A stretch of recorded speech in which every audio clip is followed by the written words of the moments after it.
The empty seat. The Galactic Assembly Hall stretched across 3 kilometers of pristine crystal and metal, floating in the neutral zone between the spiral arms of the galaxy. Ambassador Krax adjusted his breathing apparatus and glared at the empty platform designated for Earth's representative. 500 meetings, and that platform had remained vacant for 75 years. The Vorthan delegate beside him rippled with colors of annoyance. The translation matrix converted the chromatic display into words that echoed in Krax's auditory implants. Another session without the humans. Why do we maintain their membership status when they show such disrespect? Krax's mandibles clicked in agreement. As a member of the warrior Kraxan Empire, he understood strength and presence. Earth's absence spoke of weakness, of a species too frightened to face the greater galaxy. The Council had extended membership to humanity after detecting their first faster-than-light communications. But the humans had attended exactly 1 meeting before withdrawing into isolation. High Chancellor Merrickx called the assembly to order, her ethereal form flickering as she interfaced with the hall's systems. She was Etherian, a species of pure energy that had long ago abandoned physical bodies. Her voice resonated through every translator simultaneously. The 500th session of the Galactic Assembly now commences. First matter, the ongoing absence of Earth's delegation. Murmurs filled the vast chamber.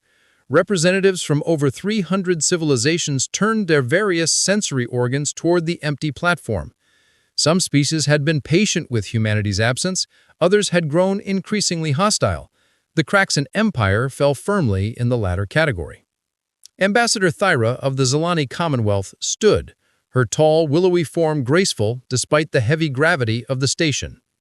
Honored Chancellor, before we discuss Earth's absence, perhaps we should address the more pressing matter of the Kraxan Empire's recent military buildups along 17 border systems.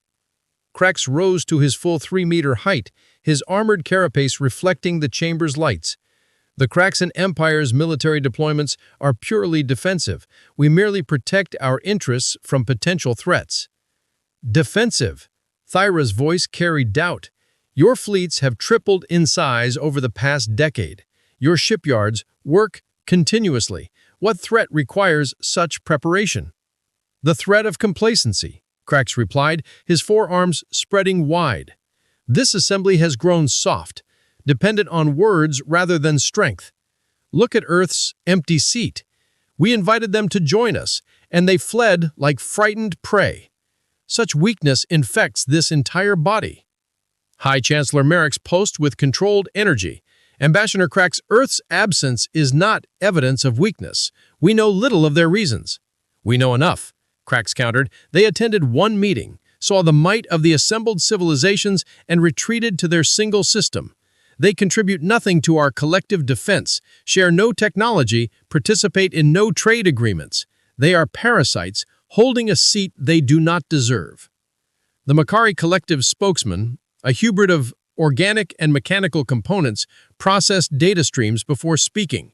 Statistical analysis suggests Earth's industrial output has increased by 4,000% since first contact.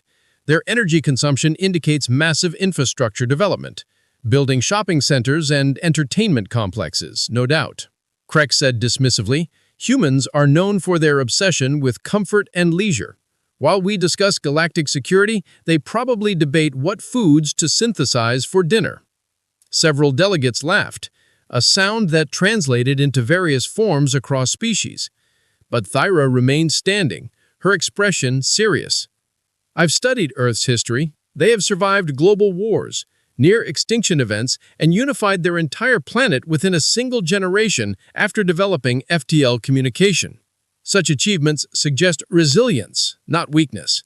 Then where are they? If humans are so resilient, why do they hide? I'll tell you why. They know they cannot compete with superior species. They cower in their system, hoping we forget they exist. High Chancellor Merrickx intervened before the debate could escalate.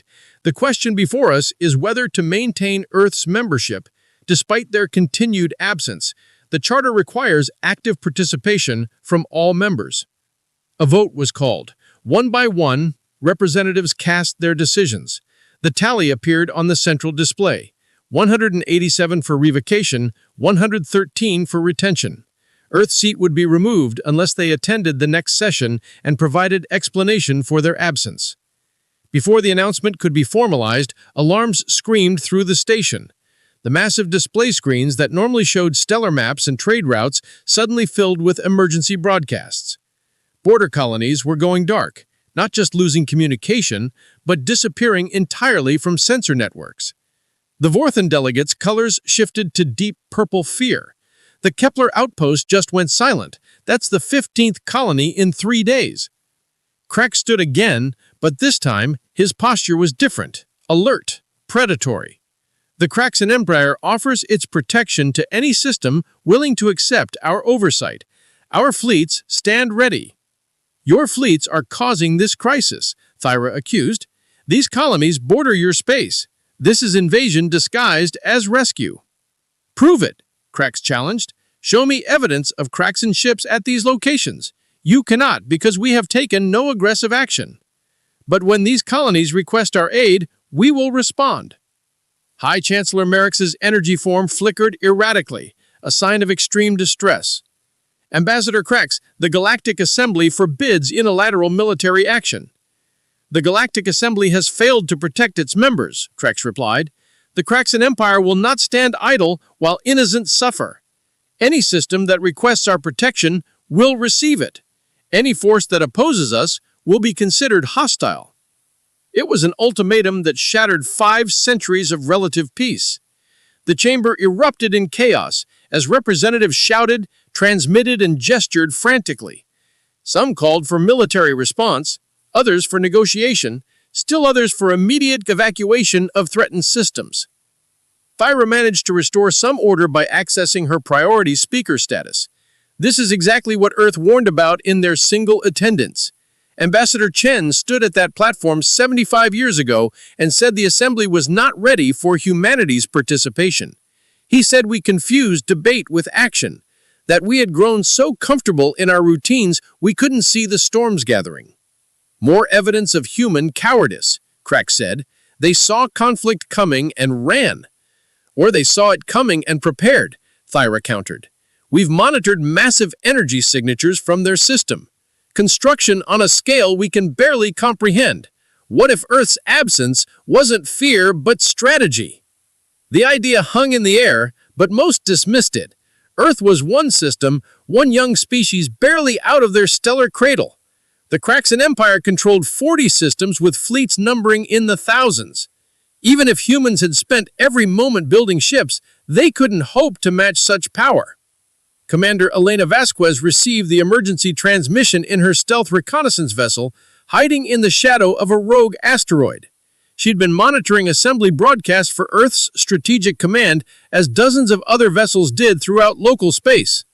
The mission parameters were clear: observe, record, report, but do not engage. The vote to revoke Earth's membership didn't surprise her. Neither did the Kraxan ultimatum. Strategic Command had predicted both events with 94% probability. What did surprise her was the timeline. They'd moved 3 months earlier than projected.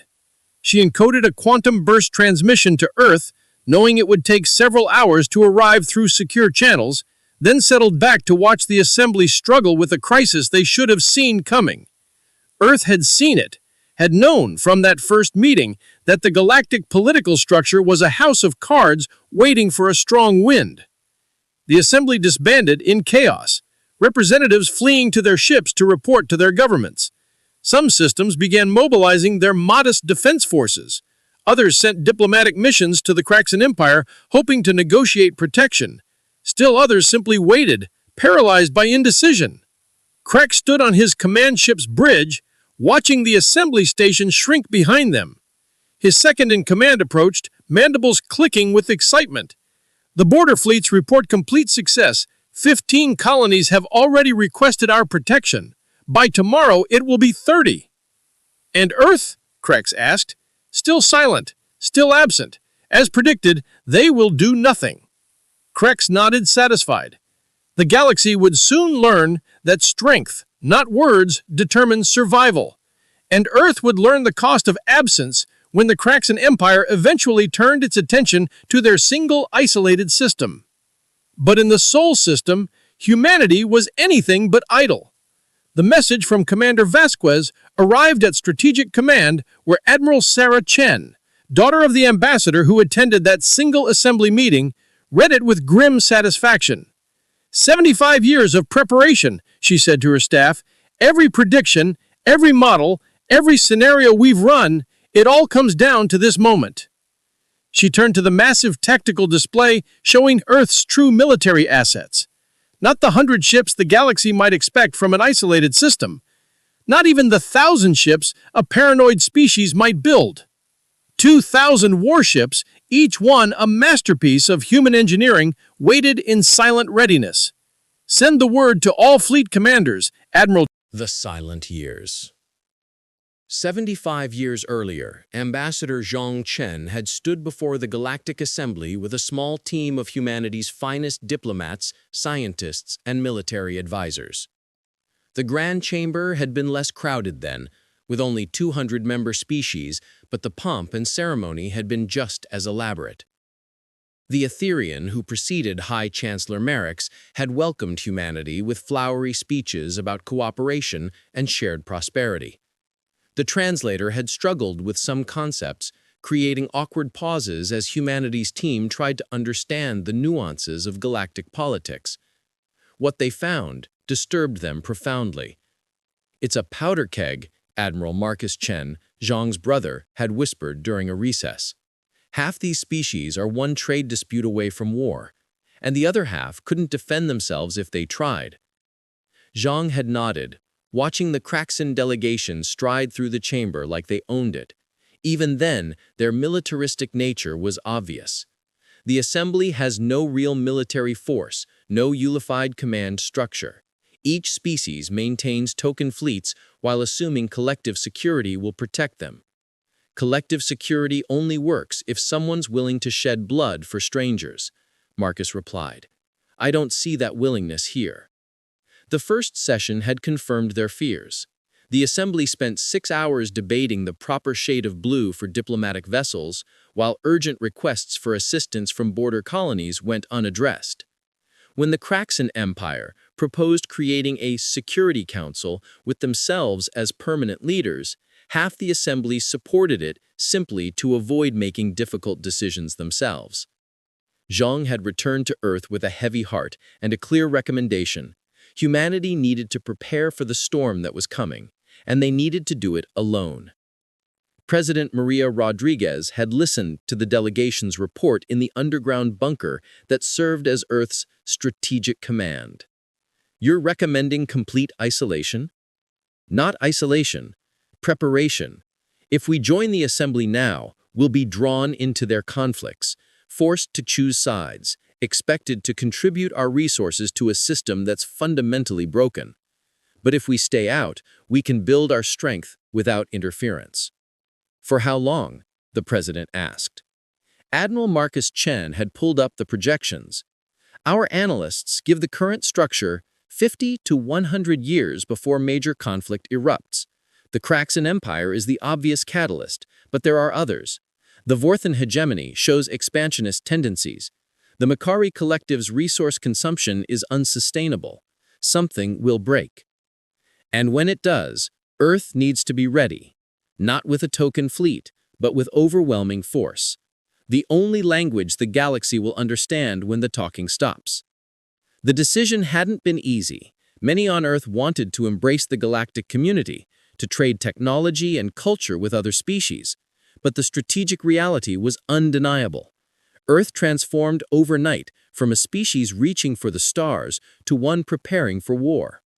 Commander Elena Vasquez was 5 years old when the transformation began. She'd grown up in a world where every aspect of society bent toward a single purpose. Schools taught engineering and tactics alongside literature and art. Cities moved underground or into orbit to free surface area for manufacturing. The moon became a fortress, Mars a shipyard, and the asteroid belt a vast mining operation. She joined the fleet at 18, part of the third generation of humans who'd never known Earth before the preparation. Her grandfather told stories of blue skies without defensive satellites, of cities that sparkled with lights instead of humming from underground factories. But Elena had no nostalgia for that lost Earth. She understood her purpose, humanity's purpose. Now, floating in her stealth vessel, she watched another colony fall to cracks in protection. The pattern was always the same: anonymous attacks on isolated outposts, followed by cracks and fleets arriving just in time to save the survivors.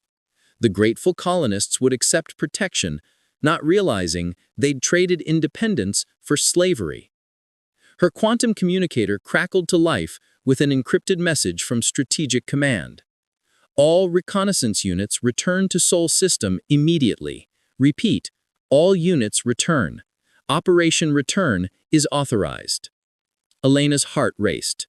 After 75 years, humanity was ready to reveal itself. She fired up her ship's engines, abandoning stealth for speed. Across the galaxy, dozens of other reconnaissance vessels did the same, all converging on Earth. Admiral Sarah Chen stood in the command center of the EDS Resilience, humanity's flagship. Through the viewports, she could see the assembled fleet.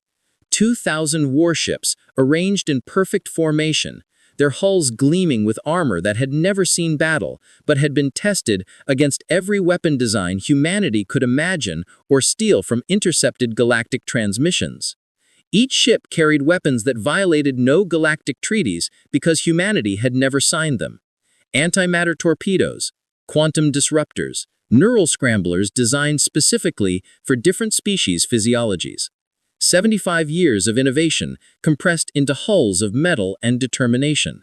Commander David Kim commanded the Marine Forces, 10 million soldiers trained in zero gravity, alien atmospheres, and conventional ground combat.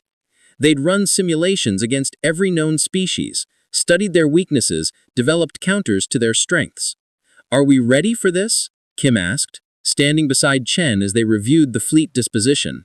"We've been ready for 50 years. The question is whether we waited too long."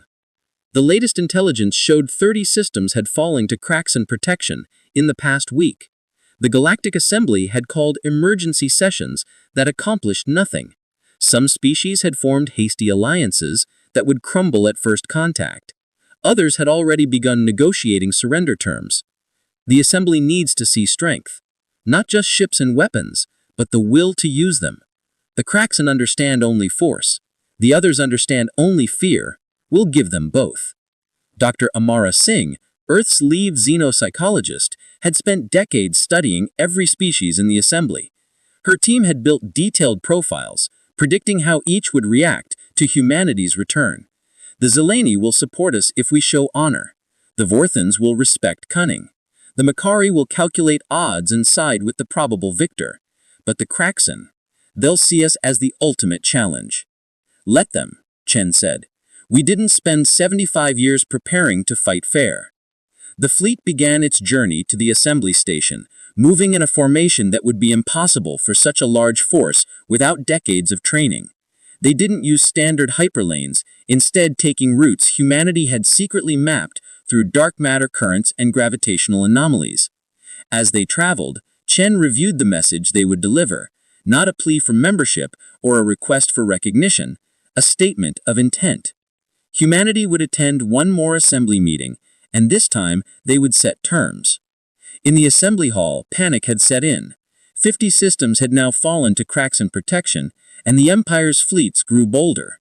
They'd stopped pretending the attacks were anonymous, openly conquering worlds that refused their generous offers. Ambassador Thera had managed to organize a coalition of 30 species willing to pool their military resources. Together, they had maybe 300 ships of varying capability. Against the Kraxan Empire's 2,000 vessels, it was a gesture more than a defense. High Chancellor Merrickx had called for the emergency session, the 501st meeting of the Galactic Assembly. As representatives gathered, fear filled the chamber like a toxic gas. Some seats were empty, their species already under Kraxan control or fleeing to distant space. Kraxan entered the chamber with the confidence of a conqueror. His delegation had tripled in size, including military commanders who made no effort to hide their weapons. "Honored Chancellor," he said, his tone mocking. "The Kraxan Empire comes to offer order to this chaos. Surrender governance to us, and we will protect all member species. Refuse, and you face the consequences of your weakness." Before Merrick's could respond, every sensor in the station screamed alerts. A massive fleet had appeared without warning, no hyperlane emergence, no gradual approach. One moment empty space, the next 2,000 warships in perfect formation. The main display showed the impossible sight. Ships of human design but unlike anything in the galactic database. Sleek, angular vessels that seemed to absorb light. Each one larger than a Kraxan battlecruiser, bristling with weapons ports and shield generators. A single message broadcast on all frequencies, in all languages, from the lead ship. "Humanity requests permission to attend the Galactic Assembly. We apologize for our tardiness." When giants wake. Ambassador Krex's forearms twitched involuntarily as the tactical display updated with scan data from the human fleet. His second-in-command whispered urgently in his auditory canal. "Supreme Commander, their energy signatures are beyond anything in our database. Each ship outputs power equivalent to a small star." High Chancellor Merrick's flickered erratically, her energy form struggling to process the sudden shift in galactic balance. The assembly chamber had fallen silent, 300 species staring at the impossible sight of humanity's armada. 75 years of absence, and they'd returned with a fleet that dwarfed any single species' military might. The main viewer shifted to show a human woman in a crisp black uniform. Admiral Sarah Chen stood on her bridge, hands clasped behind her back, surrounded by officers of various Earth nations. Her expression was calm, almost serene. "High Chancellor Merrick's," Admiral Chen said, "Earth requests formal recognition to address the Assembly." Merrick's found her voice. "Admiral Chen, Earth's membership was suspended pending explanation for your absence. You've missed 500 consecutive sessions." "We've watched every one," Chen replied. "We've studied your debates, your decisions, your conflicts. We've prepared for this moment when the Assembly would need more than words to survive." Krex slammed his primary arms on his delegation's platform. "This is an invasion. The humans bring a war fleet to a diplomatic station." Chen's gaze shifted to him, and something in her eyes made the Kraxan warlord step back. "Ambassador Krex, our sensors show 843 Kraxan warships within 1 light-year of this station. Are you also invading?" "The Kraxan fleet protects the weak from chaos," Krex snarled. "Then we have something in common, though our definitions of protection may differ." Thyra of the Zalani Commonwealth stood. "Admiral Chen, while Earth's presence is impressive, the immediate crisis requires attention. 57 systems have fallen under Kraxan protection in the past week alone." 59, Chen corrected. "The Altair and Proxima Ptolemies fell 6 hours ago. We monitored their distress calls." She paused, letting that sink in. Calls that went unanswered by the Assembly's Mutual Defense Treaty. The shame was palpable. Representatives who'd voted against military intervention couldn't meet the gaze of those whose worlds had fallen. "Earth proposes a solution," Chen continued. "Grant us temporary executive authority to resolve the current crisis. In return, humanity will commit our full military resources to protecting every member species." The Assembly erupted. Some called it salvation, others saw it as trading one conqueror for another. Krex laughed, a harsh sound that needed no translation. 2,000 ships, impressive for primitives, but the Kraxan Empire commands far more.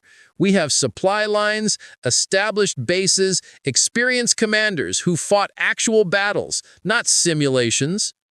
Chen smiled slightly. "Would you like a demonstration, Ambassador?" Before Krex could respond, alerts screamed through the station again. 3 Kraxan heavy cruisers that had been approaching the station simply disappeared. Not destroyed, not disabled, they were there one moment, gone the next. "Quantum displacement weapons," Chen explained casually. "Those ships are currently floating in dark space approximately 12 light-years from here. Unharmed, but their navigation systems will need recalibration. Consider it a gentle warning." The demonstration had its intended effect. The Assembly understood that humanity's technological advancement had far exceeded expectations. But Krax wasn't intimidated. He activated his personal communicator, speaking rapidly in Kraxon battle code. "You've made your choice, human. The Empire's full fleet will arrive within hours. 2,000 ships may impress these cowards, but you'll face 6,000 Kraxon vessels, each one crewed by warriors bred for combat." "We're counting on it," Chen replied. The next 3 hours were tense beyond measure. The Assembly remained in session as both fleets positioned themselves. The human ships formed a defensive sphere around the station, while Kraxon vessels emerged from hyperspace in waves. The tactical display became a sea of red and blue indicators. General David Kim watched from the Marine Transport Valor. His troops were ready, but this would be decided in space. Either humanity's preparation would prove sufficient, or Earth would face the combined vengeance of the Kraxon Empire. Commander Elena Vasquez had been assigned to Admiral Chen's personal squadron. Her stealth vessel now served as a forward scout, using sensors to track Kraxon fleet movements. What she saw concerned her. "Admiral, they're using Formation Theta 7. It's designed to overwhelm point defenses through sheer numbers." Chen nodded. "As predicted, all ships execute Protocol 7. The human fleet moved as one organism. Ships that had seemed randomly positioned suddenly revealed their purpose. They formed interconnected fire teams, each covering specific vectors, creating overlapping fields of protection that would force the Kraxon to fight for every meter of space. The Kraxon fleet commander, Supreme Warlord Thax, Krax's superior, broadcast a single message: "Surrender or be destroyed." Chen's response was equally brief: "Humanity declines." The battle erupted simultaneously across 1,000 kilometers of space. Kraxon ships launched waves of plasma torpedoes and kinetic rounds, filling the void with death. But human point defenses, 75 years in development, created an impenetrable wall of intercepting fire. Then, humanity's weapons spoke. Antimatter beams carved through Kraxon shields like they were paper. Quantum mines appeared inside enemy formations, detonating with devastating effect. Neural disruptors targeted Kraxon crews specifically, using their own aggressive brain chemistry against them. But the Kraxon hadn't conquered dozens of worlds through incompetence. They adapted quickly, spreading formations to minimize mine damage, rotating shield frequencies to deflect antimatter beams, using their superior numbers to probe for weaknesses. The battle raged for 6 hours. The Assembly watched in horrified fascination as two military philosophies clashed. The Kraxon fought with brutal efficiency, accepting massive casualties to achieve objectives. Humanity fought with calculated precision, every ship movement, part of a larger strategy. Admiral Chen stood calmly on her bridge as damage reports flooded in. Humanity was winning, but at cost. 40 ships destroyed, another 100 damaged. The Kraxon had lost over 800 vessels, but they kept coming. "Admiral," her tactical officer reported, "the Kraxon are massing for a concentrated assault on Sector 7. Chen studied the display. "They've identified our command structure. They're trying to decapitate our leadership." She opened a channel to the fleet. "All ships, execute Omega Protocol." Across the human fleet, something changed. Ships that had fought defensively suddenly went on the attack. But not randomly, they moved with purpose, targeting specific Kraxon vessels that seemed no different from others. Supreme Warlord Thax realized too late what was happening. The humans had identified every command ship, every supply vessel, every communication node in his fleet. In 30 minutes of coordinated strikes, they destroyed the Kraxon Empire's entire command structure. The remaining Kraxon ships, without leadership or coordination, fell into chaos. Some continued fighting, others fled, still others simply stopped, their crews unsure what to do without orders. Chen broadcast on all frequencies. "Kraxon forces, this is Admiral Chen. Surrender now and you'll be treated with honor. Continue fighting and we'll end this permanently." One by one, Kraxon ships powered down weapons. The battle was over. In the assembly chamber, Krax stood frozen. Everything he'd believed about strength and power had been shattered. The humans hadn't just defeated the Kraxon fleet, they dismantled it with surgical precision. High Chancellor Merrick's called for order. The Assembly will vote on Earth's proposal for temporary executive authority. The vote was unanimous. Even species that had been skeptical now understood that humanity might be their only hope for survival in a galaxy that had grown too dangerous for words alone. Admiral Chen appeared on the main viewer again. Earth accepts this responsibility. Our first act is to establish the Terran Defense Initiative. Every member species will be protected by human patrols. Any aggression against Assembly members will be met with immediate response. What about the systems already under Kraxon protection? Thyra asked. They'll be given a choice, Chen replied. Remain under Kraxon rule or return to independence under Assembly protection. Earth will enforce their decision. Krax finally found his voice. What about the Kraxon Empire? Chen's expression softened slightly. The Kraxon have a choice too. Join the Assembly as equals, contributing your strength to collective defense instead of conquest. Or remain isolated, your military capabilities permanently limited. It was generous terms for a defeated enemy, and Krax knew it. The humans could have demanded complete surrender, could have destroyed the Kraxon military entirely. Instead, they offered a path forward. Over the following weeks, Earth's fleet spread throughout the galaxy. They didn't conquer or occupy.